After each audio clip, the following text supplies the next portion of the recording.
Olá, estamos ao vivo nos estúdios da SOT Podcast e quero dizer para você que está acompanhando a gente, que começou a acompanhar a gente, compartilha para outras pessoas, que hoje a gente vai ter um bate-papo muito especial, hein?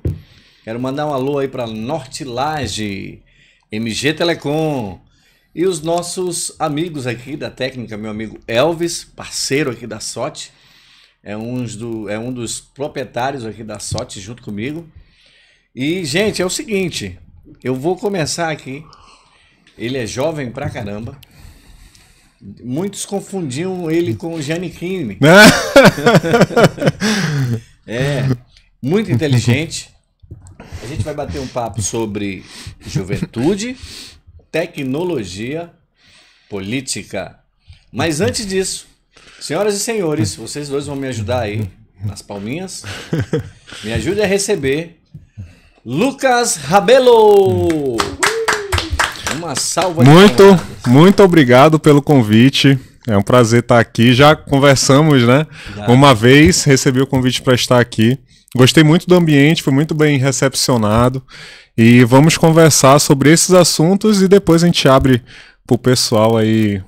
Perfeito. Perguntar curiosidades, o que quiserem. Perfeito. O cara é bonito, né? Ó, meu amigo. É, rapaz. Vamos o seguinte, vamos fazer o seguinte. Lucas, quem é o Lucas? Conte para nós, conte para aquela câmera aí. Quem é o Lucas? Então, eu me chamo Lucas dos Santos Rabelo. Rabelo é do meu pai, é como eu sou mais conhecido, né? As pessoas me conhecem mais por Rabelo, então muita gente me chama de Rabelo. Eu tenho 28 anos, tenho 6 anos de casado, 11 anos na área de TI. Sou técnico em informática, tenho 2 graduações, sou pós-graduado em governança de TI. Atualmente eu trabalho prestando consultoria às empresas de TI, mas já trabalhei em fábricas do distrito, já trabalhei em instituto de tecnologia, já trabalhei também em empresa de capital aberto. E esse ano os projetos mudaram, né? As circunstâncias são outras. Estou com um tempo, graças a Deus, bem flexível na minha rotina e tenho projetos aí para esse ano de 2024 voltado tanto para a juventude, tecnologia e política também. E política, vamos chegar lá. Lucas, como foi que o Lucas se interessou pela tecnologia, pelo TI? Então, eu lembro... Com que idade? Fala pra gente aí. Olha, desde muito cedo eu sempre fui muito curioso. Então, desde ali dos meus 12, 13 anos, desde criança, na verdade, antes dos 10 anos, eu sempre gostei muito de jogar videogame. E aí isso aí já acabou despertando um sentimento ali pela área de TI, de mexer em computador e tudo mais. Então eu lembro que quando eu morei um tempo na casa dos meus avós, e quando dava problema no computador, eu que ia lá e mexia, e isso eu era garoto, tinha 12, 11 anos mais ou menos, e eu ia lá, resolvia o que eu não sabia, eu pesquisava, então isso acabou despertando esse sentimento por essa área. Eu vi que eu me dava bem também, as pessoas falavam, poxa Lucas, eu acho que você tem futuro nessa área. Isso aos 10 anos? Isso entre os 10 e os 12 anos. 10 e 12 anos. E aí depois passou-se a etapa do ensino fundamental, eu entrei no ensino médio. No ensino médio eu fiz ensino médio e ensino técnico, fiz o técnico na FUCAP. E aí no segundo módulo, que o curso técnico a gente chama de módulo, né? Diferente da faculdade que a gente chama de período. Então no segundo módulo eu já comecei a enviar meu currículo para os lugares. Com 6 meses de curso consegui o meu primeiro estágio na área. Com quantos anos o primeiro estágio? Com 17 anos. 17 anos comecei a estagiar numa fábrica no distrito Nippon Seiki do Brasil, onde eu aprendi muita coisa, foi uma escola ali para mim, fiquei 5 anos. Comecei como técnico em informática, depois de 6 meses fui contratado como técnico júnior, depois fui crescendo, técnico pleno, sênior, depois virei analista. E virou dono da empresa? Quase. Não, da empresa dele. Da minha empresa, exatamente. Mas lá eu deixei uma contribuição muito grande. E aí chegou um momento em que a gerente de RH chegou comigo e falou assim, a Francinete. Ela falou, Lucas, eu acho que aqui não tem mais para onde você crescer. Eu acho que você precisa de novos horizontes e eu vou te ajudar nisso. Caramba. E aí ela me pedia o meu currículo e acho que até ela enviava para outros lugares. Também não sei se ela queria que eu fosse embora da empresa, né? Olha, vai-te embora de uma maneira discreta, mas aconteceu que eu recebi esse incentivo de procurar algo melhor para mim naquele momento. Eu era muito novo. ainda não tinha concluído a faculdade, então eu alcançar uma posição melhor, a minha idade atrapalhava, eu não ser formado atrapalhava. Foi quando eu mandei o currículo para algumas empresas e fui chamado para trabalhar no ICTS, que é um Instituto de Tecnologia, que hoje fica em um dos prédios na FUCAP, onde era a FUCAP tem a matriz, tem um outro prédio que fica logo após a FPF, então hoje ele está localizado ali. E eu fui chamado para trabalhar lá, saí da fábrica e comecei a trabalhar no Instituto de Tecnologia. Então um ambiente diferente, né? Porque na fábrica eu tinha que usar botinha, tinha horário para entrar, horário para sair, então eu era o primeiro a pegar a rota. Então 4h30 da manhã eu me acordava, subia a ladrinha da minha casa, pegava a rota. Seu Pedro me buscava. E aí eu chegava na fábrica às 6h10, 6h15, tomava café, ficava lá até às 17h. Saía de lá às 17h e ia direto para o curso técnico na FUCAP. Caramba, e aí rotina, ficava lá. Era uma rotina bem pesada e eu fiquei nessa rotina por mais ou menos... Depois emendou a faculdade também, então foi mais ou menos 5 anos nessa rotina bem intensa, né? Você gostava disso? Dessa rotina? Olha, eu te digo que eu já estava acostumado. Então acabou que, assim, era a rotina do dia, eu não tinha muita opção, né? Então naquele momento eu precisava trabalhar, até porque eu já queria namorar, então eu precisava de dinheiro para levar a namorada para sair e tudo mais. Então isso aí acabou me motivando também de alguma forma, né? Isso aí botou uma sementinha ali. E eu entendi desde muito cedo que eu não queria ficar debaixo do teto dos meus pais a vida toda. Então comecei a trabalhar muito jovem, com 17 anos. E aí depois veio a parte da... Aí comecei a trabalhar no ICTS, nessa época eu já fazia faculdade. O ICTS era um outro estilo, né? Então o meu horário ali era mais flexível, já não usava uma farda, já ia com roupa normal. E passou-se um ano no ICTS, eu fui chamado para trabalhar numa empresa, que hoje é uma empresa de capital aberto, mas que na época era uma startup, que é o Melius. E eu lembro que eu estava mexendo no meu LinkedIn, eu recebi a mensagem de um professor da UFAM, professor Edileno, e ele me falou, olha, vi aqui o seu perfil e eu acho que você se encaixa nessa vaga para trabalhar nessa startup que está crescendo aqui em Manaus. Caramba. E aí eu olhei lá, a startup estava iniciando, né? E aí eu até me aconselhei com algumas pessoas, falaram, poxa, Lucas, mas tu vai trocar um instituto que já está consolidado por uma startup que está começando, não sabe muito bem para onde vai. Mas aí eu coloquei tudo na balança, nessa época eu já era casado, conversei com a minha esposa, e eu decidi ir. E aí eu fiquei 3 anos e meio trabalhando no Melius, nessa empresa. E aí inicialmente ela era uma startup, ela surgiu em Minas Gerais, mas depois ela veio para cá, foi apresentada a alguns alunos da UFAM, alguns professores da UFAM se envolveram, principalmente o professor Edilene e o professor Arilo, que foi os que eu tive mais contato. E aí depois alugaram uma filial aqui em Manaus, que ficava ali no Vieira Alves, é um prédio, né? Muita gente via ali, passava e tinha escrito Melius. Então ali era o escritório, era muito descontraído. A primeira vez que eu fui fazer entrevista lá, eu lembro que eu fui meio formal, né? Camisa social e tudo mais. Eu cheguei lá, o pessoal de bermuda, sandália. Então era um estilo diferente de trabalho, muito mais focado em resultado do que ali na religiosidade, no quesito de cumprir horários, ter que ter uma roupa padrão para trabalhar. Então, eu trabalhei nesses 3 tipos de empresas, né? E eu acho que isso me abriu um nicho, são pessoas diferentes com quem eu convivi. Então, no distrito eu convivi com um tipo de pessoa, no instituto foi com outro tipo de pessoa, na startup foi com outro tipo de pessoa. E aí chegou 2023, estava já com projetos para 2024, a taxa de juros estava lá em cima. A empresa, o Melius, entrou para o IPO, né? Abriu capital na bolsa, e aí em determinado momento eu saí da empresa do Melius e comecei a tocar o meu próprio negócio. Então eu já tinha um CNPJ aberto desde 2017 e eu mandei mensagem para um ex-chefe meu, falei, Francisco, tá tudo bem por aí, soube que você trocou de empresa, tudo mais. E aí ele falou, poxa, Lucas, que bom que você mandou mensagem, seria interessante a gente conversar, tô aqui na nova empresa, com novos projetos. E aí sentei com ele para conversar. Inicialmente eu havia falado para ele, né, olha, não tô com tempo para te atender nesse momento, porque o meu horário comercial tá amarrado aqui, mas eu consigo fazer um contrato bem flexível. E aí foi quando eu vi que dava colocando na balança dava para atender as duas demandas, mas o lado da empresa que eu abri, comecei a tocar, deu tão certo que hoje eu estou só nela. Então, na tua empresa? Na minha empresa. Então hoje eu presto... É Infrascope. Infrascope. Isso. Ela não tem um portfólio enorme, até porque eu não tenho investido nessa parte de marketing da empresa, mas eu já tenho clientes e presto serviços avulsos também ali, cobrando por hora, mas a questão é que hoje meu tempo está bem mais flexível, então eu consigo focar em outras áreas, em outros projetos, né? Então assim surgiu minha paixão na área de TI, então acho que deu para dar um bom resumo aí. Muito legal. Até hoje, como é que está. Prestando atenção aqui na tua história, cada local que você foi, tinha alguém lá que te deu um start. Sim. Como é o nome da dona lá do distrito lá? É a Francinete. A Francinete. Se fosse outra, ela ia dizer assim, olha, cara, não ia dizer nada, fica aí. Né? Jovem pra caramba, empolgado lá no distrito. Aí ficaram uns 20 anos lá. Sim. Mas a Francinete foi um start. Sim, ela abriu a minha visão, né? A tua visão, foi sim, muito com importante. certeza. Depois você vai pra... Depois eu vou pro ICTS, quem me entrevistou lá foi o Túlio. O Túlio. Túlio Condé, algumas pessoas conhecem. O Túlio fez a minha entrevista lá.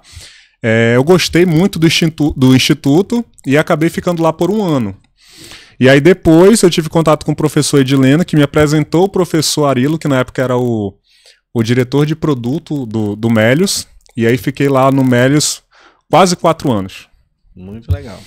Boas conexões, né, Lucas? Sim. Ele teve boas conexões, por isso é um grande profissional. Hoje tem a própria empresa. E tu faz trabalho local e fora também? Faço. O que dá pra gente fazer remoto, eu consigo resolver problema remoto, né? Então, assim, a maior parte dos problemas que eu resolvo hoje são muitos problemas que a gente chama de on-premises, que são problemas onde o servidor está alocado num local físico. Então, tem que fazer a atuação ali. Então, mexo com a parte de disco, cabeamento.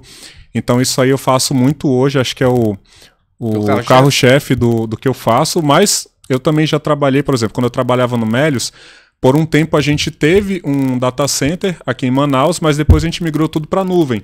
Então eu já não precisava estar limitado àquele local físico, né? Então de casa eu conseguia fazer muita coisa. Então, dependendo da necessidade do cliente, a gente avalia, se der para atender localmente, a gente vai, se não der, a gente atende remoto. Então, graças a Deus, a área de TI ela é bem flexível nesse sentido, né? Muito bacana. Estamos ao vivo aqui nos estúdios da Sorte Podcast com Lucas Rabelo. Rapaz, é tão extensa a ficha do homem aqui, né? TI, cara, o cara do TI, vou te falar, hein? Ele tem pouco tempo para viver e muito tempo para as máquinas. E sabe uma coisa que eu percebo, que me veio aqui à mente agora? Eu já conversei com muito jovem que ele sai do ensino médio, ele entra numa faculdade na área de TI, por exemplo, né? Ele entra na área de TI achando que depois de 4 anos, ou 5 anos, a depender do curso que ele escolher, ele vai sair ganhando já um salário monstruoso, ganhando lá seus 10, 15 mil reais. Isso a maioria dos jovens com quem eu converso acham que é dessa forma. Quem me vê hoje, por exemplo, não sabe que eu já tive que pegar a rota 4h30 da manhã, que meu primeiro salário foi 600 reais. Então, tudo você tem que começar de baixo. Quanto mais cedo você começar a trabalhar, é melhor. Então, tem gente hoje que opta só por fazer faculdade, mas esquece da parte de trabalho. E o que acontece? Você, muitas das vezes, termina a sua faculdade e você vai enviar o seu currículo para uma fábrica, para uma empresa, e a empresa vai olhar para ver que você tem a faculdade, mas você não tem experiência. Então ela muitas das vezes vai preferir alguém que tenha experiência, mas que não seja uma pessoa graduada, do que alguém que é graduado e não tem experiência. Então antigamente as pessoas falavam muito, é melhor que você se forme na universidade A, B ou C.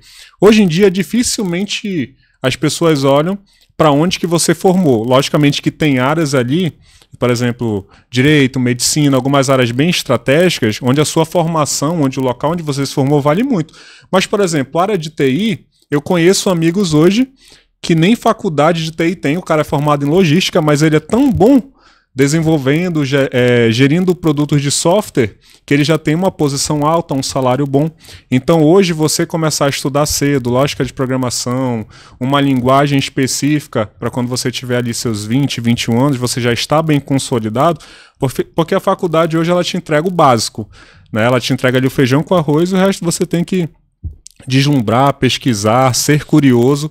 Então, se eu pudesse trazer um conselho hoje para quem quer entrar nessa área trabalhe mais e estude menos. Obviamente que você trabalhando, você vai ter que estudar para resolver aqueles problemas. Mas se você só ficar estudando, você vai acabar ficando para trás. Então é importante que você arregace as mangas, trabalhe para você até construir um dia a sua família, ter dinheiro para comprar suas coisas, porque eu tenho certeza que nem todo jovem quer ficar aí anos e anos morando embaixo do teto de pai e mãe.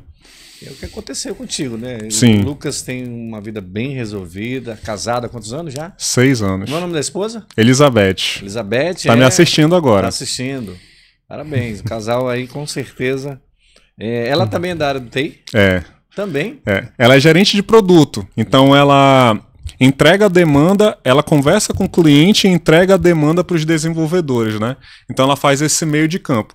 Mas por a gente ser da área de TI, a gente se entende muito. Então tem dia, por exemplo, nesse feriado de carnaval, teve um dia que eu fiquei trabalhando até 3h30 da manhã. Então para ela não é um problema porque ela entende perfeitamente a minha área, né? E eu também entendo a área dela. Então a gente conversa muito sobre as nossas áreas. Acho que Deus foi muito bom em ter colocado alguém da mesma área que eu. Então a gente conversa sobre isso, a gente troca experiências também. Como é que é um bate-papo de um casal de TI?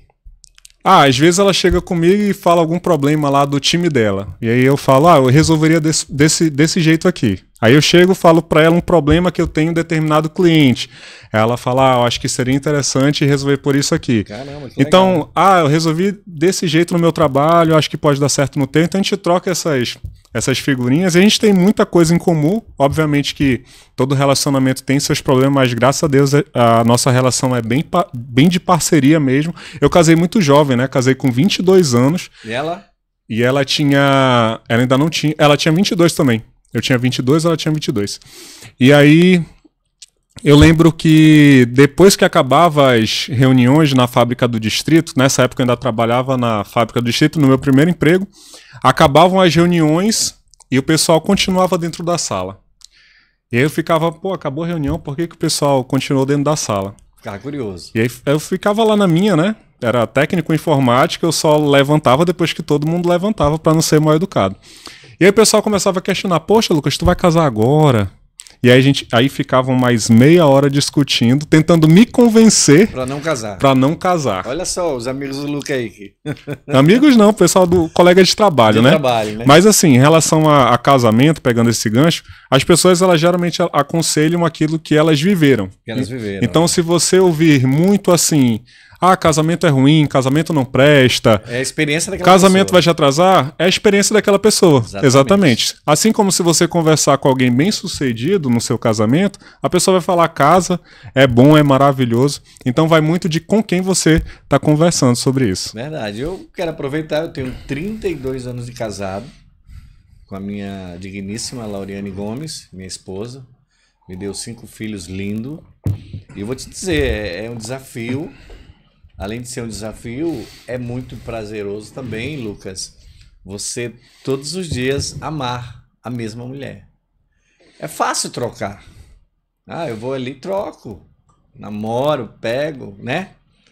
Mas você amar todos os dias a mesma mulher ou o mesmo homem, isso que é legal. E a gente tá super bem.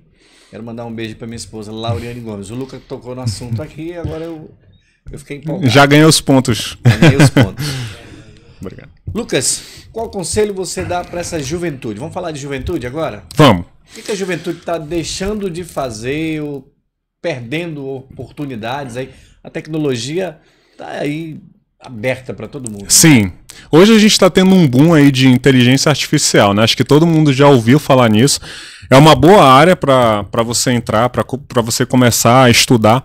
Eu tenho para mim que toda pessoa deveria saber lógica de programação, independente da área. Então, se você é contador, é importante que você saiba a lógica de programação, porque um dia você pode automatizar um processo seu usando Python, por exemplo. Então, a programação ela vai estar em todas as áreas, independente se você gostar ou não. Então, quem souber de programação vai estar na frente. O que eu vejo muito hoje da juventude?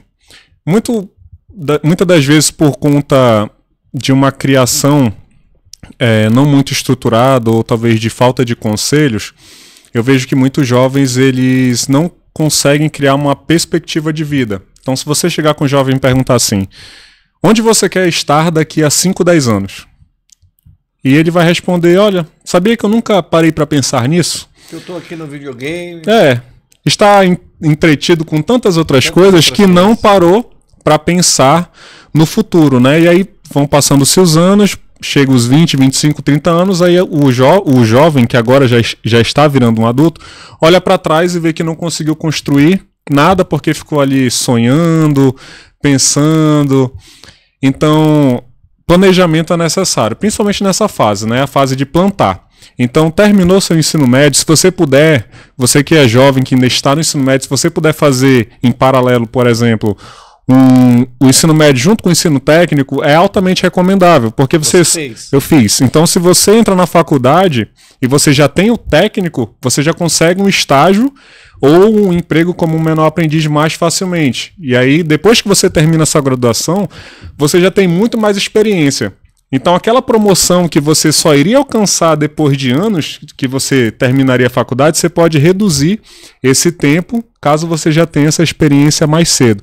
Então, acho que o que falta hoje para a juventude é principalmente planejamento, pensar em um dia sair da casa dos pais, construir suas próprias coisas, não ficar dependente. Eu vejo muita gente colocando culpa em A ou B, porque não consegue isso, porque não consegue aquilo. Eu sei que cada um ali dentro da sua realidade tem as suas limitações, mas o que estiver ao seu alcance, você deve fazer. Então, por exemplo, eu não vim de família rica. Minha mãe, ela é assistente social e meu pai, ele vende carros ali usados, né? Então, carros conhecidos, tipo Gol, Palio, Uno. Seminovos. Sim. Então, hoje, olhando para trás, eu vejo que meus pais, eles se sacrificavam muito por mim. Então, para me levar, por exemplo, no colégio, pagar alguma coisa que naquele momento eu não tinha condições de pagar, porque depois que eu tive condições de pagar, eu já trabalhava quando eu iniciei minha faculdade, eu fiz faculdade particular, então eu mesmo pagava a minha faculdade particular. Com quantos anos tu saiu de casa? Eu saí de casa assim que eu casei. 20 anos? Com 22 anos. Então eu casei e no outro dia eu já estava morando em outra casa, com uma outra pessoa, construindo a minha vida, né? Então eu saí de casa assim que eu casei. Então acho que falta para o jovem essa perspectiva de eu preciso construir meu futuro, independente se você queira casar ou não, porque nem sempre é vontade de todo mundo casar, mas você precisa ser uma pessoa independente, construir o seu patrimônio, construir a sua história, porque senão você vai olhar para trás e vai dizer, poxa, eu perdi tanto tempo, eu poderia ter feito tantas coisas, e você vai acabar se arrependendo. Então acho que a juventude já precisa estar mais atenta a isso, o mundo não é só... Eu jogava muito videogame, né? Até hoje eu jogo não com a mesma frequência que antigamente, até mesmo porque eu estou ocupado com outras coisas também, mas hoje eu entendo que existem outras prioridades, né? Então eu pretendo ser pai daqui a alguns anos, então eu preciso até dar o exemplo para os meus futuros filhos, preciso prover para minha esposa também. Quantos filhos, Lucas? 2 tá bom. 2 tá bom. 2 tá bom. Um casal, de preferência. Olha só, que legal. Mas isso aí a gente não escolhe, é Deus que manda, né? Mas a gente fala para ele, mas ele sabe o que é melhor pra gente. Mas a juventude já precisa se envolver em política, que a gente vai falar daqui a pouco também. Mas em resumo é isso. Tá ligado, né? Juventude e tecnologia. Tá bem ligado, não é isso, Lucas? Existem jovens hoje no mercado que estão faturando alto com a tecnologia. Sim. Como existem jovens também perdendo tempo. A tecnologia está no celular dele, está a favor dele. Ele tem internet 24 horas. O que você pode falar disso daí, Lucas? Dá uma dica para esse povo aí. Olha, tem coisas que, se você perguntar, isso faz bem ou mal? A resposta depende. Então, por exemplo, celular. Celular faz bem ou mal? Depende para que você usa, depende de quanto tempo você fica, depende do que você assiste, depende do conteúdo que você está consumindo. Então, internet, por exemplo, não é recomendável que você passe longas horas na internet, porque o seu cérebro ele precisa de outras coisas para se desenvolver. Então você precisa fazer um exercício físico para você estar bem, você precisa se alimentar direito, você precisa dormir direito. Então a tecnologia ela pode trazer tantos benefícios como malefícios. Então se você ficar na internet o dia todo vendo vídeo de leseira, você está perdendo seu tempo. Você poderia estar investindo isso aprendendo lógica de programação. Lógica de programação. Por exemplo, a dica dele aqui, aprendendo outras coisas como marketing digital, que o pessoal fala muito. Então você pode pegar algo ao seu benefício ou você pode pegar isso e transformar isso num malefício. Depende de como você vai usar. Eu vou dar um exemplo aqui, Lucas. A minha filha, ela chegou um momento que ela desperdiçava o tempo dela com o celular, né? E ela começou a fazer um trabalho de cosplay, né? E começou a desenvolver esse trabalho. E hoje ela se tornou um profissional nessa área que ela escolheu, com o digital, com a tecnologia, com o uso da internet. E hoje eu fico muito feliz de ver, poxa, minha filha está independente. Ela não depende mais de mim. Em algum momento virou a chave ali da diversão para construir alguma coisa, né? Ou seja, hoje ela quase não fica mais na internet, porque ela tem o trabalho dela e quando ela sai, ela vai viver a vida dela normal. Sim. Isso é muito bacana, eu fiquei muito feliz. E o meu outro filho também, que está em São Paulo, começou a fazer o uso da tecnologia, da internet. Ele é jovem também. E da forma correta. E também começou a monetizar. Eu digo, rapaz, falta só eu já ganhei $20. Né? Vamos lá. Vamos falar sobre política agora? Vamos. Ou tu quer ainda continuar no tema do jovem? Não, tá bom. Tá bom. Eu vou falar um pouquinho de jovem também nesse âmbito da política, boa, então a gente já mistura tudo. Boa, porque também tu é jovem, tu Sim. tem aí um projeto muito bacana. Então vamos lá. Deixa eu ver aqui, eu tenho uma colinha aqui, a gente já vai falar agora sobre política. Você acredita que a política partidária pode ser um meio eficaz para promover avanços na área de tecnologia? Se sim, de que forma, Lucas? Olha, essa palavrinha partidária, política partidária, né?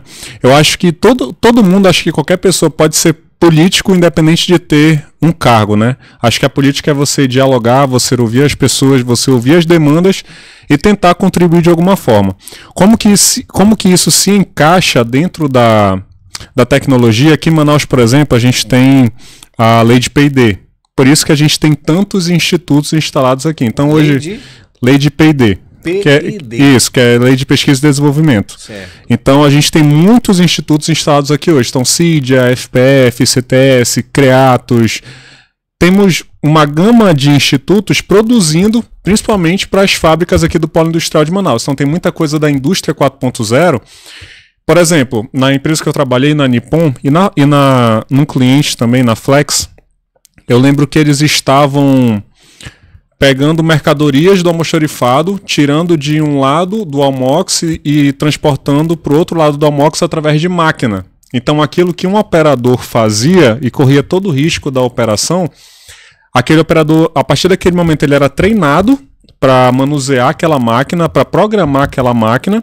Então o trabalho dele ele conseguia focar em outras coisas enquanto a máquina fazia o trabalho mais braçal. Então, nesse sentido, como que a política poderia incentivar? Criando leis, incentivando esse tipo de iniciativa, como a Indústria 4.0, beneficiando startups também, criando incentivo para startups nascerem. Quantas empresas a gente não vê que poderiam surgir das universidades através de projetos de TCC que não vão para frente, muitas das vezes por falta de recursos. Eu lembro que o meu projeto de conclusão de curso do técnico na FUCAP, a gente fez ali estava iniciando, né, esse lance de óculos 3D. A gente fez um aplicativo. Qual foi o ano? Fazem uns 9, 8 anos, não lembro exatamente o ano. 2014, acho que 2013, eu acho, por aí. Então eu estava na FUCAP. E aí a gente fez um trabalho de conclusão de curso, eu e mais alguns amigos, onde a pessoa ia perder fobias, então medo de barata. Como é que você perde medo de barata? A gente pensou, poxa, será que hoje em dia tem alguma técnica para você perder esse tipo de medo? A gente desenvolveu um aplicativo onde a pessoa colocava um óculos 3D e ali ela entrava num ambiente onde ela ia enfrentar o medo dela. E aí iam tendo níveis, né? Então ia tendo nível onde a barata era pequenininha e ficava longe dela. Aí depois a barata era mediana e já ficava ali mais próximo, até o momento dela conseguir pegar a barata na mão. E aí eu lembro que esse projeto ele não foi para frente.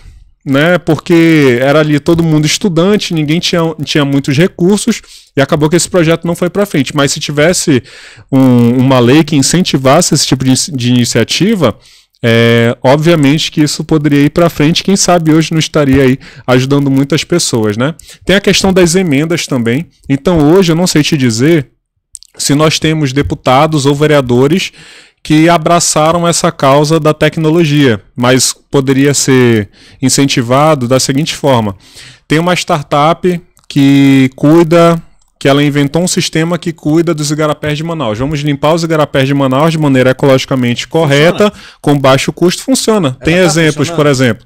No Japão a gente já tem empresas que fazem isso, né? O problema é que para chegar a essas coisas aqui a gente é muito atrasado, né? Geralmente o que acontece no mundo afora só vai acontecer no Brasil depois de 10 anos, mas a gente tem boas iniciativas aqui.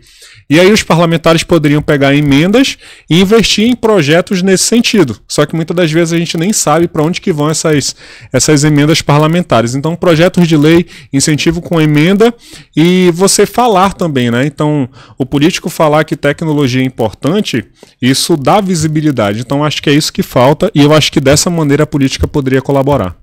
Caramba! Tá bem antenado, meu amigo Lucas. Como você equilibra a sua carreira na área de tecnologia com o seu envolvimento no político partidário? É novo, né?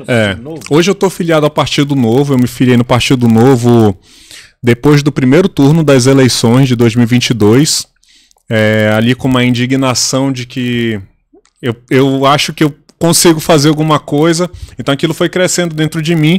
Em 2023 eu comecei a iniciar algumas conversas com algumas pessoas, né, sondar o que elas achavam do meu envolvimento com a política e tudo mais, e esse ano surgiu a oportunidade de eu dar um passo a mais. Estou pensando em relação a isso, mas eu acredito que a política ela ainda é a maneira mais rápida da gente ver uma mudança significativa na sociedade, né?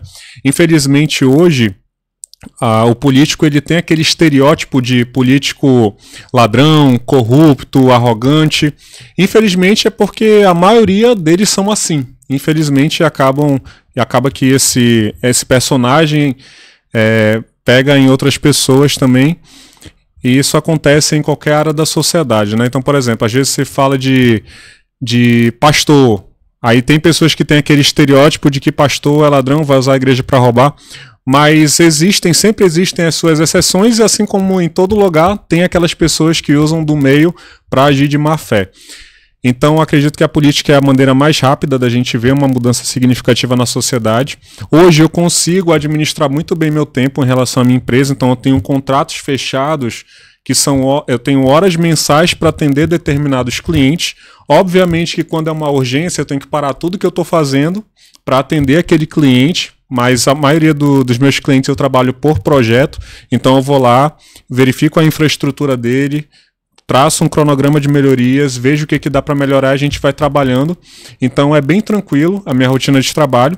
E abrindo essa agenda mais flexível, depois que eu comecei a trabalhar como autônomo, abriu espaço para agenda política.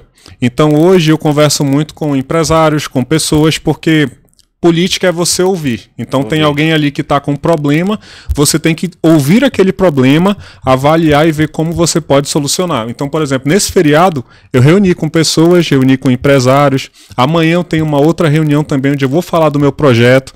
Então, assim, política é diálogo, né? Então, graças a Deus eu tenho administrado bem meu tempo com a ajuda ali da minha esposa também e de outros amigos que estão fazendo ali uma espécie de assessoria, amigos que têm uma certa expertise na área, e graças a Deus tem dado certo, né? E a esposa? Ela disse, poxa, pera lá, entra na política não? Ou entra? Como é que ela... Olha, no início ela ficou bem receosa, assim como meus pais também, né? Eu lembro de um dia que eu fui almoçar na casa dos meus pais e eu falei, pai, eu estou pensando em entrar na política.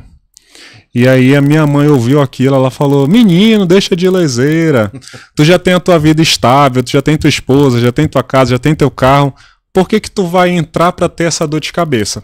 E aí ali abriu para mim uma reflexão, né? É justamente pelo fato das pessoas de bem não quererem ter essa dor de cabeça que a gente fica refém muitas das vezes da incompetência. E aí o que resta pra gente é ficar reclamando, resmungando. E aí isso não vai resolver. O que vai resolver é você, de maneira consciente, colocar pessoas ali que vão fazer um bom trabalho a benefício da população e não em benefício próprio. E aí eu falei, poxa, será que esse incômodo que estava dentro de mim não é porque é o momento de eu me envolver nisso? Então eu conversei com ela, obviamente que a gente prefere... Eu prefiro não expor ela e ela também prefere dessa forma, né? Então ela continua com o trabalho dela, eu continuo com o meu trabalho, ela me ajuda no que é preciso nos bastidores, mas obviamente que ela não está tão envolvida quanto eu, né? Que estou ali e aqui dando minha cara a tapa também. E aí depois a ideia foi se acostumando. Então quando eu já chego lá na casa dos meus pais... O que eles dizem agora? O que eles dizem? Não, hoje a receptividade é diferente, né? Vereador, nisso. Não, ainda não. Ainda não. Nem pode falar isso. Nem pode. Mas eu já vejo que eles já estão abraçando um pouco a ideia, né? Minha mãe hoje estava compartilhando que eu ia estar aqui. Tá assistindo aí? Tá assistindo. Olha, seu filho tá preparado. Seu filho tá preparado. Então eu vejo que no início sempre tem essa barreira, né? Porque a pessoa que tá aqui, por exemplo, meu amigo, que eu trouxe hoje, o Guilherme. Guilherme, tá aqui nos bastidores aqui, ó. Ele tá aqui. Ontem eu tava conversando também com outro amigo, com o Eduardo, e eles falaram assim, Lucas, quando eu te conheci, tu era o cara mais anti-rede social que eu conhecia. E aí de um ano pra cá eu criei um Instagram, comecei a fazer alguns vídeos e as pessoas se assustaram, né? Porque eu sempre fui uma pessoa muito discreta. Então eu era do tipo de pessoa que se você tirasse uma foto comigo, eu falava pra você, poxa, mano, essa foto eu tô nela, me corta aí, não posta. E aí a gente tem que dar a cara a tapa. Isso faz parte da política. Essa mudança foi um ano.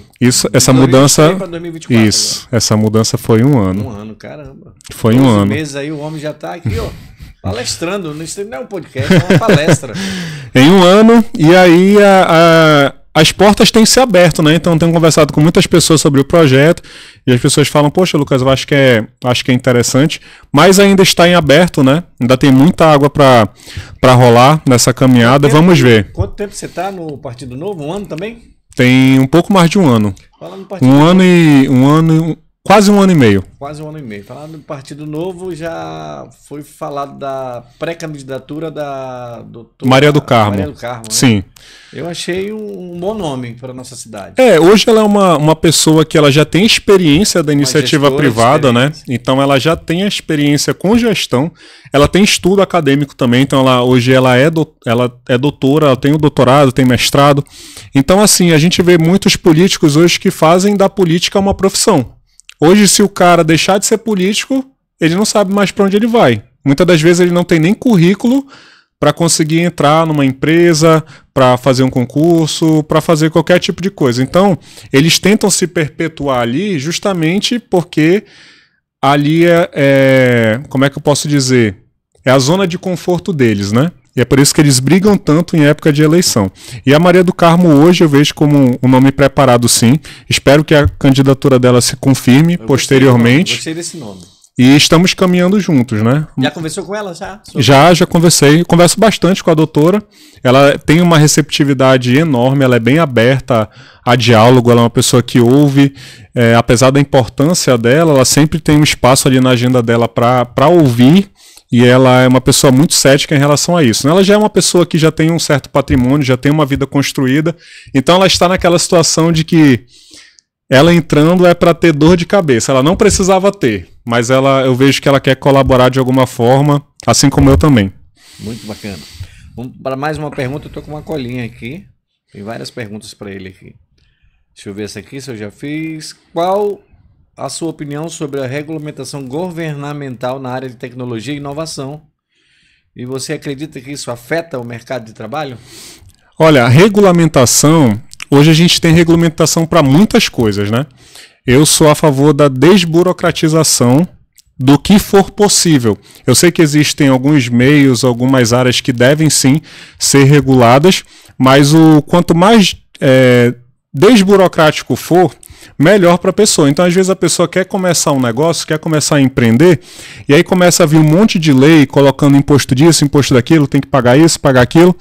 E aí, às vezes, a pessoa desiste, porque ela não consegue seguir todos aqueles requisitos ali que o Estado coloca.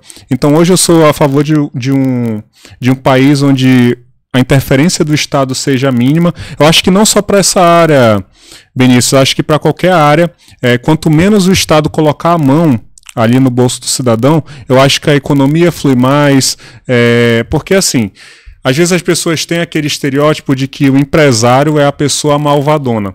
Mas no final das contas, se o empresário se der bem e ele for um bom empresário, por que eu falo bom empresário? Porque existem também os maus empresários. Se o empresário for bom e ele souber administrar o dinheiro dele, ele vai pegar aquele dinheiro e vai abrir um outro negócio, entendeu? Ele não vai pegar aquilo e vai se apropriar, obviamente que ele vai tirar o dele, mas aí ele abrindo um outro negócio, são mais tantos mil empregos gerados. Aquele negócio dá certo, ele abre um outro negócio, e ali são mais tantos mil empregos gerados. Então, quanto menos regulamentação, melhor. Obviamente que agora a gente está nesse impasse da inteligência artificial. A inteligência artificial, ela resolve muitos problemas e ela causa muitos problemas. Por exemplo, um problema aí. Por exemplo, a gente teve aí recentemente aquela operação da Polícia Federal aqui em Manaus, onde algumas pessoas manipularam o áudio do prefeito. Caramba. Então não era o prefeito falando, mas era uma voz idêntica a dele falando. Então isso você pode manchar a reputação de uma pessoa de tal forma que talvez seja irreversível. Isso você consegue fazer hoje não somente com áudio, mas também com imagens, né? E como descobriu que não era a voz dele? A Polícia Federal ela tem os softwares que elas utilizam, então ela vê de onde que foi gerado, a partir de qual IP foi gerado, se aquele áudio foi do aparelho, então eles linkam os CPFs, fazem várias ligações, então tem como descobrir, entendeu? Nós, pessoas comuns que não tem tanto apego à tecnologia ou não tem esse conhecimento, a gente não sabe, mas a Polícia Federal consegue identificar. Então, nesse caso, talvez seja necessário uma regulação, para a gente não ter tantos benefícios. E quando eu falo regulamentação, não é questão de dificultar que a tecnologia vá para frente, mas de responsabilizar quem fizer, quem usar para o mal, exatamente. Assim como para qualquer outra coisa. Perfeito. Estamos ao vivo nos estúdios da SWOT Podcast. Você que está ao vivo aí, quiser fazer uma pergunta, o cara entende muito de tecnologia, o cara é ativista político. Lucas, o que tu não aguenta mais, assim, pô, eu não aguento mais nessa cidade, entra ano, sai ano, entra político, sai político. Eu não aguento mais isso, eu tô de saco cheio. Fala pra mim aí. O que o Lucas Rabelo, se eu tiver oportunidade e se eu mesmo decidir entrar em um cargo político, isso aqui vai acabar? Assim, primeiramente, na política, a gente não consegue resolver tudo sozinho. Perfeito. Obviamente, né? Mas quando você perguntou agora, a primeira coisa que me veio na cabeça... Existem outras prioridades também, mas a primeira coisa que me veio na cabeça foi mobilidade urbana. Caramba, boa. Então, desde quando eu lembro que eu ando de ônibus, que eu ando de carro, eu lembro... de ônibus, né? Andei, isso. Eu saía da fábrica, aí eu ia andando para a parada de ônibus, que ficava um pouquinho ali em cima, no Distrito 2, e aí de lá eu ia para a FUCAP, e na FUCAP eu parava em frente à Bola da Suframa, ia andando até a FUCAP, parava ali na Bola da Suframa e andando, terminava a aula e andando da FUCAP até a Bola da Suframa para pegar um ônibus para ir para o Terminal 2, de lá pegava 350, do 350 parava numa igreja. Rapaz, na água eu fiquei cansado desse itinerário. Subindo ali, quando sobe a Avenida Newton Lins, e de lá eu ia andando para casa. Aí depois disso que ele venceu na vida, porque foi fácil. Só o itinerário que ele deu já me deu um cansaço. E aí eu lembro que os mesmos problemas que nós tínhamos há 10 anos atrás no trânsito são os mesmos problemas que nós temos hoje. Então, por exemplo, aquele viaduto ali do V8 com a Daci Vargas, sim, de João Batista com o Daci Vargas, aquele problema é um problema que se arrasta ali há anos. Entra prefeito, sai prefeito, e a gente não vê uma mudança. Então ali é uma... Primeiro você tem uma via dupla, né, que já é pouco para o fluxo de carros que nós temos em Manaus, e aí chega em determinado local você tem que ter uma mão única. E aí chega na mão única, às vezes um carro prega, acontece algum acidente, aí ferrou o trânsito todo. Então, mobilidade urbana é a primeira coisa que me vem à mente. E a gente vê que em outras cidades o trânsito flui muito melhor com muito mais carro. Sim. Então a gente vê passagens por cima, passagens por baixo, e aqui em Manaus a gente vê muita gambiarra, né? Então a gente vê um alargamento de pista que resolve provisoriamente, mas a longo prazo talvez não resolva. esse problema da Darcy Vargas que nós temos com a Djalma Batista era um problema que alguém já deveria ter olhado e feito ali, poxa, vamos pegar esse viaduto, botar só indo ou só vindo e vamos fazer um do lado, vamos indenizar esses terrenos aqui do lado e fazer um outro viaduto. Então acho que falta esse olhar a longo prazo, né? A mobilidade urbana ela é o maior problema que me vem hoje. E a corrupção nem se fala. A gente vê aí milhões e milhões sendo gastos. Eu estava vendo uma reportagem esses dias, por exemplo, a ponte do Rio Negro, que liga Manaus e Iranduba. Na verdade, foi a mais cara do mundo? Foi a mais cara do mundo e ela não é... Ixi, ela está longe de ser a maior do mundo. A maior ponte do mundo hoje ela fica na China. E dolarizando os custos da obra, a ponte da China custou mais barato que a ponte Rio Negro, que só tem 3,5 é 4, é 4,5. Entre 3 e 4 quilômetros. E a da China tem quase 10 vezes esse tamanho e custou mais barato que a nossa. Então, não dá para se afirmar, mas já coloca uma pulga atrás da orelha, né? Para onde que foi esse dinheiro? Por que que foi tão caro? Então acho que esse sentimento de você estar ali todo mês pagando o seu imposto, seu carnê de IPTU daqui a pouco está chegando, IPVA do carro vai chegar. Quando você olha uma nota fiscal e lá embaixo tem a porcentagem de imposto que você paga e você vê que isso está indo para onde não deveria, isso de certa maneira causa uma revolta e o maior câncer, acho que hoje de qualquer população é a corrupção. Porque quando você tem uma política corrupta, é dinheiro que deixa de chegar aos hospitais, às escolas, à segurança pública. Então você acaba prejudicando aquele que está pagando para ter aquele serviço, né? Uma curiosidade. Quantos anos de corrupção no Brasil? São 100 anos? De corrupção? É. Eu acho que a corrupção, na verdade, ela sempre existiu, né? Pois é, dá o quê? Desde a época dos portugueses, a corrupção... sempre, mais de 200, 300 anos. Isso não é de hoje, né? A corrupção, ela não está na política. A corrupção, ela está no ser humano. Então, se você colocar uma pessoa que já tem ali os seus valores desvirtuados de alguma forma e colocar ela para gerir algum tipo de coisa, seja uma empresa, seja uma secretaria, seja na política, aquela pessoa vai fazer a coisa errada. Então, as pessoas têm que entender que o problema não está na política, o problema está no indivíduo. Mas esse problema é... Mas tem cura?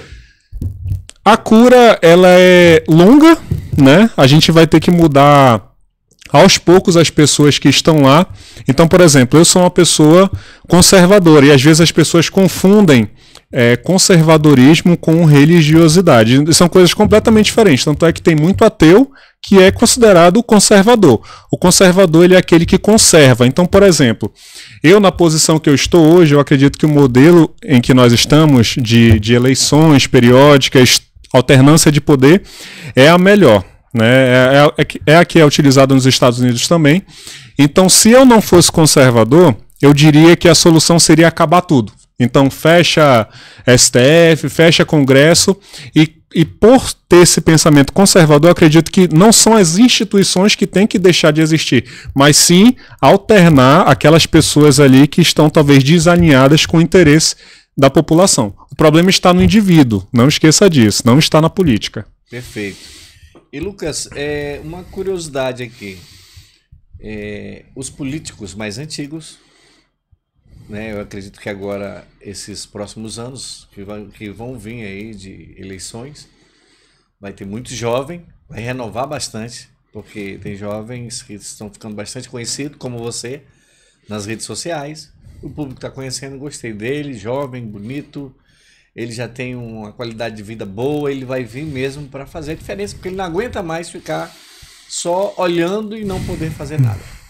Mas aí, naquela época, só trocava os grandes políticos quando eles batiam a caçuleta. Agora não, tá diferente. Tem aí um grupo de jovens aí, muito inteligente, muito antenado, muito estudado, com muito conteúdo. Eu acredito que nos próximos aí, 10, 15 anos, a gente vai ter essas caras de meninos, mas com muita competência nos cargos políticos no Brasil afora, não é isso, Lucas? Eu espero, acho que a mudança ela é necessária na sociedade. a mesmice, ela é inimiga do aprendizado, do crescimento. Então você ter ali as mesmas pessoas com os mesmos hábitos, fazendo as mesmas coisas por anos e anos, acaba de certa forma sendo um pouco prejudicial.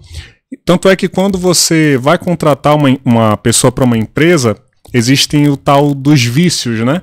Então, eu, por exemplo, no Melios, eu fazia entrevista de cultura. Era uma parte do processo que não tinha nada a ver com o técnico e a gente queria saber um pouquinho da pessoa, quais as dificuldades, os hobbies dela. Entrevista de cultura. Depois da entrevista técnica, que você fazia uma prova para a área que você queria entrar, tinha uma parte chamada entrevista de cultura. Como é que é? Fala pra gente aqui. Como é que é? Minha entrevista aqui, uma entrevista de cultura.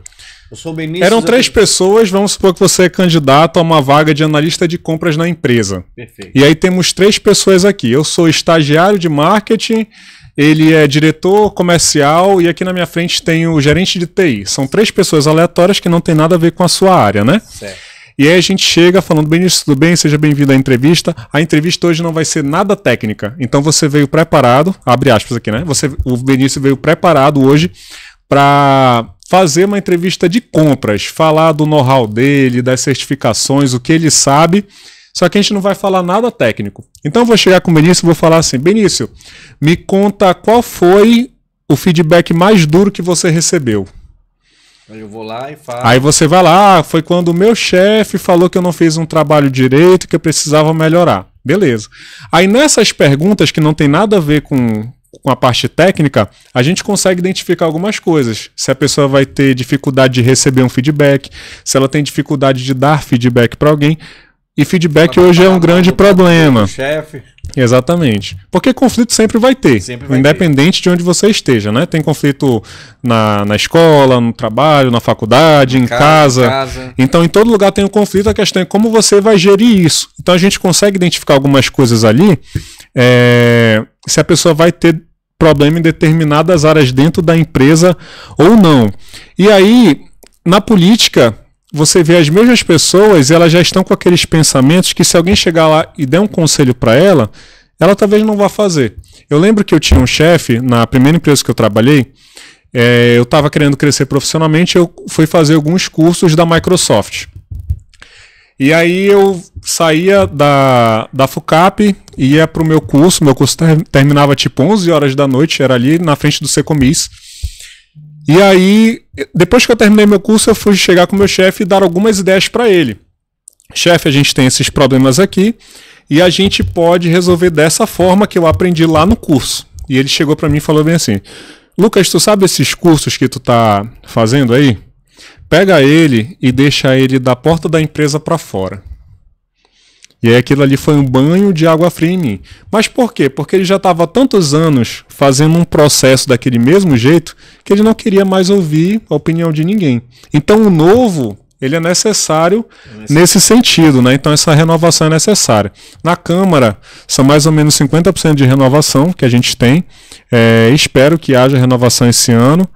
Mas porque assim, o problema não é... A eleição foi 50%. Foi. Porque assim, o problema não é a renovação. É a qualidade da renovação. Então não adianta você renovar sem qualidade e colocar pessoas incompetentes ali. Verdade, entendeu? Verdade. Então pense bem, avalie bem com quem você vai caminhar. Perfeito. Eu acho que a gente tem 2 perguntas aqui. Deixa eu ver. Manda. Aqui.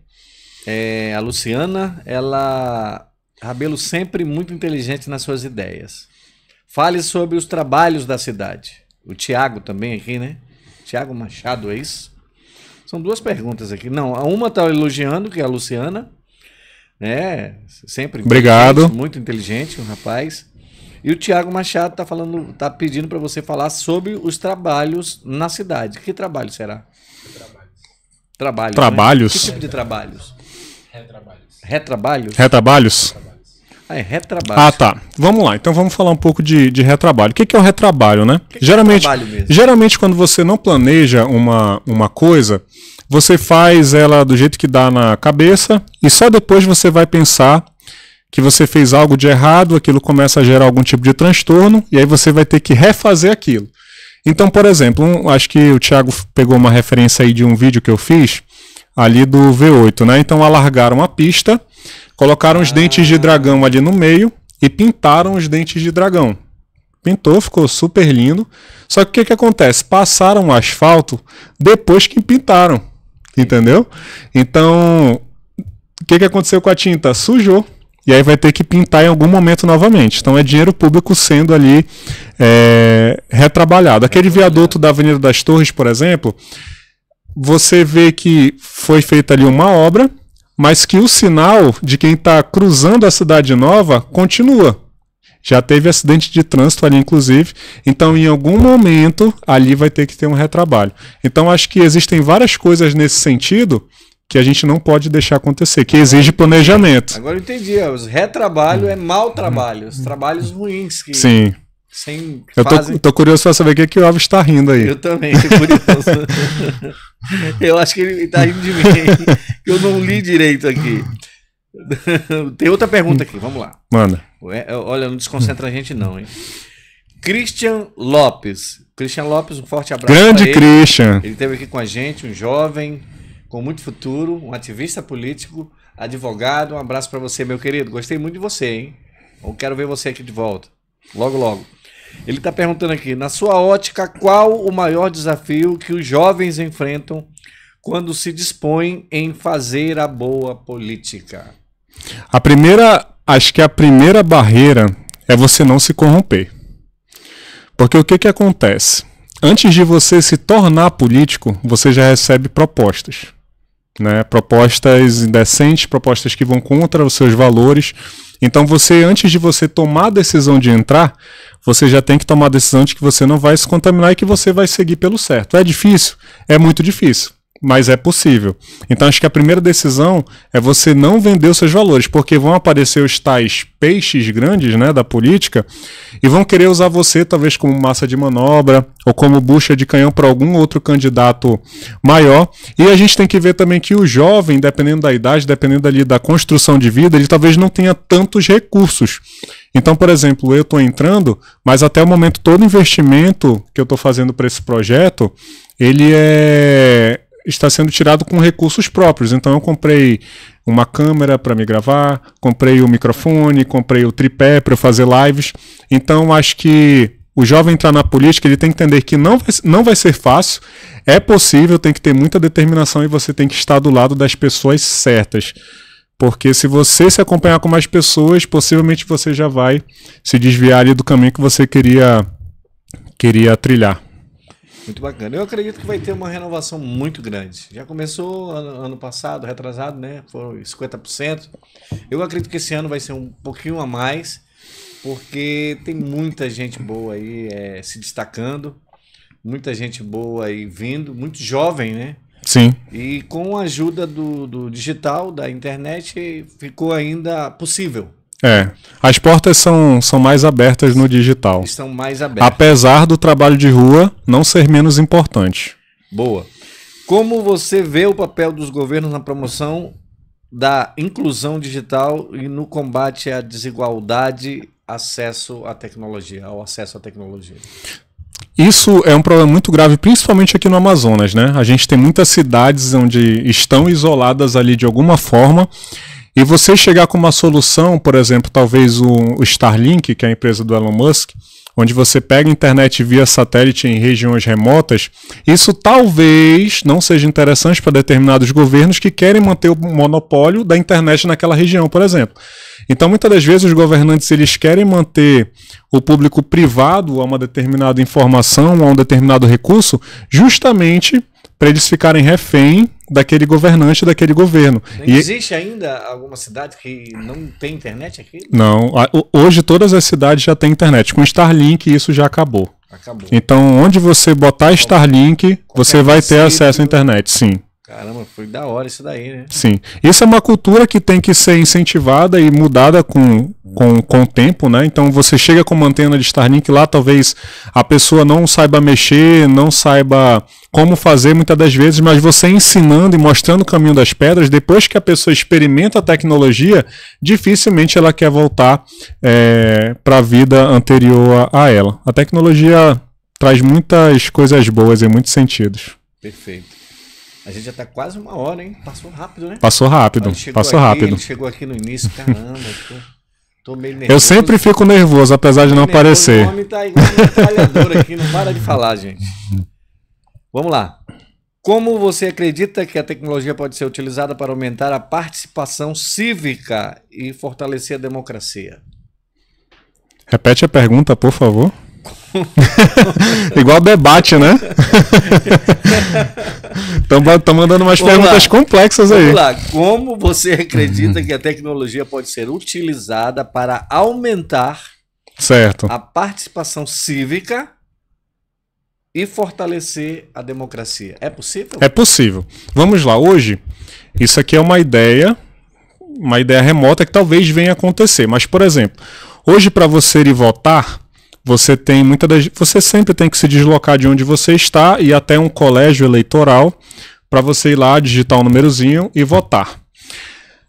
Há pessoas que não conseguem fazer essa votação, seja por motivos de saúde, porque estão acamadas, seja porque estão em cidades muito isoladas no interior, apesar de terem todos os recursos ali de movimentação, de você se deslocar para um local e para outro, tem regiões muito remotas onde isso é muito difícil. Não é que seja impossível, mas isso dificulta a vida da pessoa. Então, quem sabe, futuramente, a gente pode ter urnas que sejam no celular.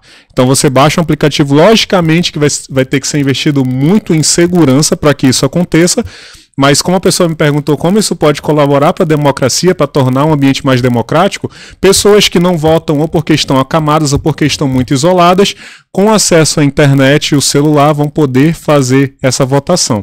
Isso vai acontecer? Não sei. Pode ser que sim, mas pode ser que não. Mas é uma ideia. Mas seria uma solução para esse problema que nós temos hoje. Perfeito. Olha aí. Diferente. Uma solução diferente. Tem mais uma pergunta aqui, o Guilherme, pastor Guilherme. Rabelo, na sua visão, hoje, olhando a política em Manaus, você pode me falar ao menos 3 pautas na qual requer urgência de melhoria na cidade? 3 pautas de urgência. Mobilidade urbana, que eu falei agora há pouco. Saneamento básico, principalmente, porque hoje muitas pessoas não têm saneamento básico e a falta de saneamento gera um outro problema, que é o problema da saúde. Então, tem menos saneamento, tem mais água de esgoto circulando, mais vírus, as pessoas se contaminam, logo tem que ir para os hospitais, isso enche os hospitais, superlotam. Enfim, então, mobilidade urbana, saneamento, e um problema que não é, digamos assim, competência total do município, mas que o município pode contribuir de alguma forma, é a segurança pública.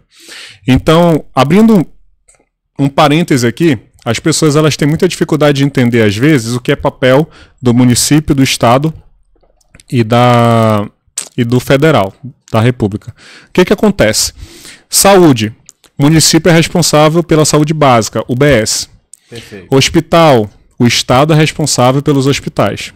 Então, hospital, problema do governador, UBS, problema do prefeito. Segurança, guarda municipal, problema do prefeito. Polícia civil e militar, problema do governador. Caramba. Então, existem essas diferenças. Sabia disso, Elvis? Então, se eu falar aqui que a segurança é um problema do município, é um problema sim. A gente tem muitos problemas de segurança aqui em Manaus, mas quem resolve esse problema é o Estado. Então, mas juntos eles não têm um planejamento para trabalhar? Não, hoje eu não vejo esse planejamento acontecer. Então eu vejo a Guarda Municipal hoje em alguns locais específicos, né? Por exemplo, Teatro Amazonas, a gente vê a Guarda Municipal, Ponta Negra, a gente vê a Guarda Municipal, mas eu particularmente nunca vi uma ação conjunta entre Estado e município para que haja uma melhoria na segurança. Então o Estado tem que investir em segurança, tem que investir em inteligência principalmente, mas dentre os 3 problemas que foram perguntados, na ordem, mobilidade urbana, saneamento, segurança. Perfeito, bem respondido, hein? Lucas, a gente está chegando aqui ao final dessa entrevista, já passamos aqui, ó, fizemos várias perguntas aqui para ele, se você tiver mais alguma, se você tiver uma pergunta para o Lucas, você que está ao vivo aí, o garoto promete, hein? Lucas, é o seguinte, o que o Lucas... É Manauara, né? Sim. Tu gosta dessa cidade? Gosto. Já pensou em ir embora daqui? Já. Fala a verdade. Sim. Por quê? Já, apesar de gostar muito, a gente sempre tem aquele ar de que fora daqui a gente poderia construir outras coisas maiores, né? Certo. Então, por exemplo, as pessoas dizem, São Paulo, o local onde tudo acontece. Mas você já pensou se todo mundo que tem alguma coisa produtiva aqui em Manaus pensasse em ir embora da cidade? A gente ia, infelizmente, ter aqui na cidade poucas pessoas. Graças a Deus a gente tem um polo industrial aqui em Manaus ainda que fomenta a circulação de dinheiro, a indústria, o emprego, mas se as pessoas que têm esse tipo de inteligência que podem colaborar de alguma forma saírem daqui, a gente vai estar fadado às pessoas que querem se aproveitar desse local. Então, eu poderia, por exemplo, pegar a minha esposa, eu trabalho na maioria das vezes de home office e ela também, então a gente poderia para qualquer cidade do arrumar a mala, bora morar em outro canto. Mas a gente entende que a gente tem uma missão aqui, a gente nasceu aqui, a gente ama essa terra, e o que a gente puder fazer para colaborar aqui, principalmente, a gente irá fazer. Polo industrial, você acabou de falar. Eu caminho aqui no SESI, no Clube do Trabalhador, e aquela infraestrutura é maravilhosa. Olha, eu pago R$10, né? Eu não sou industriário, sou do comércio, e eu tenho uma infraestrutura maravilhosa. Tem muita gente que não sabe disso. R$10 por ano. Eu fazendo um cálculo, eu vou dividir isso aqui por mês, rapaz, deu 8 centavos para mim caminhar numa infraestrutura que tem uma pista de corrida de 500 metros, muito bacana, tem piscina. Isso é no SESI? Aqui no SESI, no Sim. do Trabalhador. Uhum. Aí eu fiquei pensando, rapaz, se o distrito industrial sair daí, porque é ele que fomenta, ele Sim. que banca, essa estrutura vai virar que vai ficar um fantasma. A maioria dos filhos, por exemplo, a maioria das crianças e adolescentes que estudam ali são filhos de industriários, de pessoas que trabalham no distrito. Agora a pergunta é, quantos anos ainda a Zona Franca fica aí? Você tem uma base? Isso é um mistério. É um mistério? Isso é um mistério. Mas pode dá ficar. Um chute aí, Lucas Rabelo, dá um chute aí, faz uma. Olha, até o chute é muito difícil. Porque isso depende muito do governo. Então, entra governo, sai governo. Pode ser que hoje a gente tenha uma segurança da Zona Franca, mas daqui a 5 anos não tenha mais Zona Franca. Tirem os incentivos e as empresas automaticamente vão migrar para outro lugar. Então, 5 anos a gente corre esse risco de perder a Zona Franca? Não, pode ser de 5, pode ser 50. Mas eu acredito que tem mais aí uns 20 anos, pelo menos, né? Pelo menos. Pelo menos uns 20 anos. Porque não é uma mudança que acontece de uma hora para outra, mas a depender do próximo presidente, a depender das leis que foram fomentadas, a depender de presidentes da Câmara, do Senado, presidente da Câmara, então isso pode acontecer. Então, assim, o Amazonas e Manaus precisa pensar em um outro modelo, precisa pensar no plano B, justamente, né? Eu sou da área de TI, a gente tem um lema na área de TI que é quem tem 2 tem 1, quem tem 1 não tem nenhum. Então, se você tem 2 HDs, você tem 1. Porque se você perder um, você tem um outro. Mas se você tiver só um, se você perder, já era, meu amigo. Então, a gente precisa trabalhar soluções alternativas à Zona Franca. A Zona Franca ela é importante? Com certeza. Eu já trabalhei no distrito, né, numa fábrica industrial. Então, é importantíssimo esse incentivo, mas a gente precisa se preparar, porque a gente não sabe quem vai estar no poder amanhã. A gente não sabe quais são os interesses envolvidos.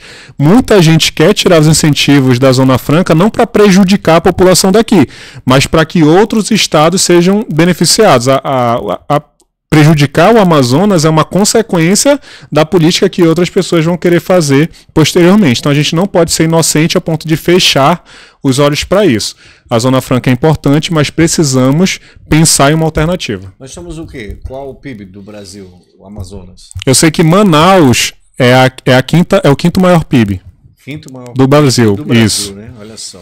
Pensou a gente perder a Zona Franca. O Distrito Industrial a gente cai para 20º, quem sabe, por aí. E vai ser difícil. Mas vamos acreditar que bons políticos vão vir. Sim. Né?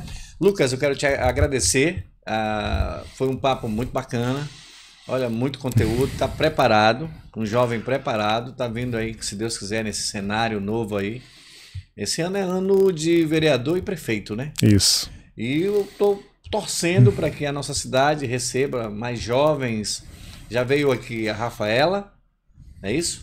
Veio o Christian, que está ao vivo aí com a gente. Lucas Rabelo. Railson também, Railson Andrade, né? 4 jovens que eu tive o prazer de bater um papo aqui. Olhei nos olhos deles e cada um. E vi, cara, não era assim. era só pessoas de mais idade buscando a política aqui. Hoje é no Brasil inteiro. Sim. A invasão desses jovens inteligentes querendo trazer uma melhoria através do conhecimento deles. Quero te agradecer. Sucesso na tua carreira. Obrigado. E pode dar uma mensagem, pode mandar uma mensagem aí para esse público que te assistiu até agora. Eu quero agradecer a todo mundo que está assistindo, né? Minha família, minha esposa, meus amigos, e dizer que eu estou muito bem à vontade, estou aberto a diálogo. As minhas redes sociais, eu não tenho muitas redes sociais, mas o meu principal é o Instagram, @lucasrabeloam. Então, se você quiser acompanhar o conteúdo lá, eu falo de vez em quando sobre alguns temas aqui da cidade, alguns problemas recorrentes. Então, se você quiser me acompanhar, é @lucasrabeloam. Se quiser conversar, manda um direct para mim que eu vou responder. E agradecer pela sua audiência. Eu sei que seu tempo é precioso numa quarta-feira à noite. Então, agradeço a você pela audiência. Teremos outros bate-papos, se Deus quiser. Fique com Deus e que todos estejam bem. Que Deus abençoe essa semana. Olha só, se ele não ganhar pelo voto, ele vai ganhar pela beleza. O cara é bonito, hein? Gente, uma salva de palmas. Ainda tem aqui? Tem uma última pergunta. Ainda tem uma pergunta. Peraí, não vai Ixi, agora não. mano, Peraí, tomara que seja fácil. Pera lá. Tem uma última pergunta aqui para ele. Deixa eu dar um clique aqui. Silvio de Freitas. Lucas, Manda. se você fosse um vereador, qual ideia você teria para diminuir os impostos, as taxas, etc., na esfera municipal? Boa pergunta do Silvio Freitas, hein?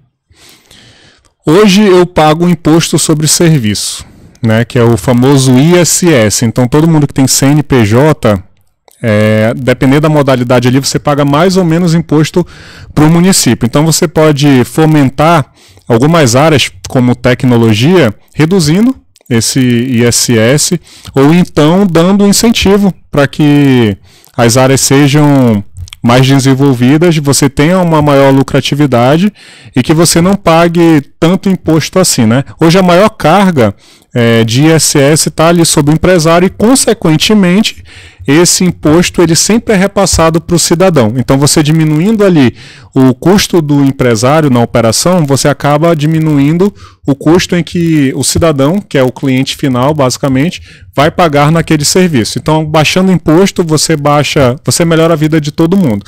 Baixando imposto, você consegue contratar mais serviço, você consegue comprar mais produto, tanto é que a gente teve nos últimos anos uma coisa interessante.